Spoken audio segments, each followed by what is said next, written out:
మోకాళ్లలో గుజ్జును పెంచి నొప్పిని తగ్గించి సర్జరీని దూరం చేసే ఫ్రీడమ్ వాక్. తెలంగాణలో ప్రముఖ పుణ్యక్షేత్రం యాదాద్రిలో జూన్ 1 నుంచి కొత్త నిబంధనలు అమల్లోకి రానున్నట్టుగా అధికారులు ప్రకటించిన సంగతి తెలిసిందే. కొత్త రూల్స్ ప్రకారం యాదాద్రి ఆలయంలో నిత్య కళ్యాణం, బ్రేక్ దర్శనాలు, ఆర్జిత సేవల్లో పాల్గొనే భక్తులు తప్పనిసరిగా సంప్రదాయ దుస్తులు ధరించాల్సి ఉంటుంది. మగవారు పంచ, కుర్తా వంటి దుస్తులు, మహిళలు చున్నీతో కూడిన పంజాబీ డ్రెస్, చీర, లంగావోణి వంటి దుస్తులు మాత్రమే ధరించాల్సి ఉంటుంది. ఇవి కాకుండా వేరే దుస్తులు ధరిస్తే స్వామివారి దర్శనానికి అనుమతి అయితే ఉండదు.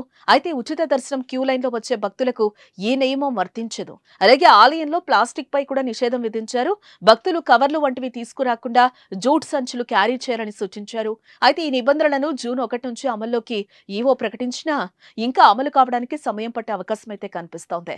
ఇంకా చాలా మందికి అవగాహన లేకపోవడంతో మొదట అవగాహన పరిచి తర్వాత అమలు చేయాలని అధికారులు భావిస్తున్నారు.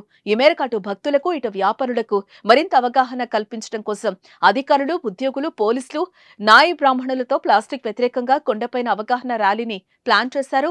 భక్తులకు ఎటువంటి ఇబ్బందులు లేకుండా సాధ్యమైనంత త్వరగా ఈ నిబంధనను అమల్లోకి తీసుకొచ్చేలా ప్రయత్నం చేస్తున్నట్లుగా ఆలయ అధికారులు తెలిపారు.